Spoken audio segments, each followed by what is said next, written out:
marketing, and today I'm here to talk about one of my favorite subjects for small businesses, digital branding consistency. This is something that is at the core of what we do here at our agency because it's something that large corporations do so often and do well, but something that small businesses often don't embrace as much as I feel that they should in order to really maximize their digital branding. So, digital branding consistency, what do I mean by that? What I mean is that anytime I encounter your small business's brand online, I should have the same experience. Whether it's the imagery that you're using, the colors you're using, the logo you're using, I should have a seamless transition from your website to your social media to your email marketing. It should all be fluid. So how do you go about ensuring that this is what happens when it comes to your small business digital brand? The most important tool that you can use here is a style sheet or a style guide. And what that is, it's a document that contains 5 important elements that should always be consistent for your digital brand. And the reason this document is so helpful is that when you store it in a central location, you can easily provide it to anybody who may be producing content on behalf of your small business. This may include your website designer, your graphic designer, your printer. Anyone has access to this, and it's very easy for them to know exactly how to make your brand look consistent. So there's 5 important elements that are must-haves for this style guide, and we're going to go over them individually. They are your logo, your color palette, your typography, your imagery, and your tone in your digital branding messaging. So let's start at the beginning here with our logo. I highly recommend to all clients, if you don't have a professionally designed logo, find the resources to do that because we are visual people, and a great looking logo that is put across all of your branding items is really important and really impactful. So we're going to include our logo files.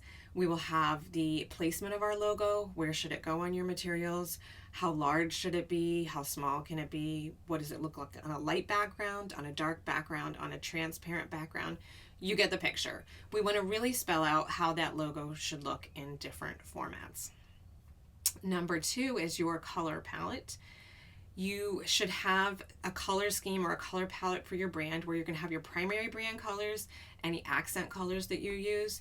You'll want to include hex colors for those, RGB, or whatever color codes you may need to use for digital materials as well as print materials. Number 3 is your typography. So it's important to spell out what fonts you use in your branding materials. Do you use specific fonts for heading? What size are they? What weight are they? What fonts do you use for lists?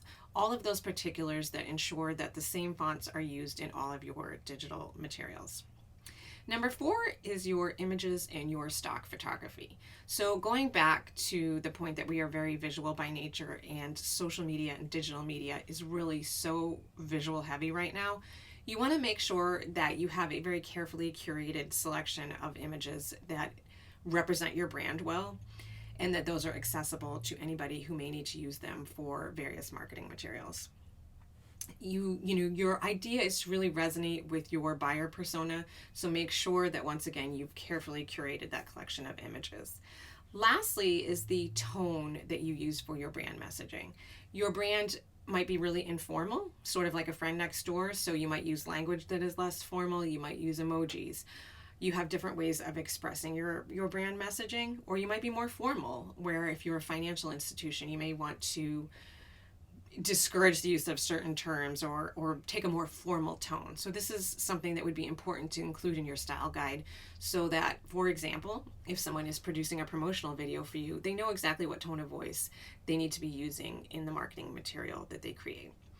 So where do you store this style sheet or style guide? For our clients, we recommend storing it in Dropbox because it's a central storage location that is easy to share with anyone who may need to create content. And it's also a great place to store those accompanying stock images. Dropbox is a great place for heavier files, so store your style sheet, your style guide there, along with your accompanying stock photography. If you do not have a style guide or a consistent digital brand, we would love to help you with that. So please go ahead and send us a message. And you can send me a LinkedIn message here, or you can reach out to me at Jessica@Seaside Digital Design and Marketing. I'm going to close this video with a sample of a simple style sheet that we created for a digital brand redesign that we are working on right now. So once again, these guides can range from very simple to very complex. This is a very simple and straightforward style sheet that was really a jumping off point for this digital brand redesign. So I would love to know what you think about this one. Leave me a comment below, send me a LinkedIn message, and definitely reach out if you need help creating a consistent digital brand for your business.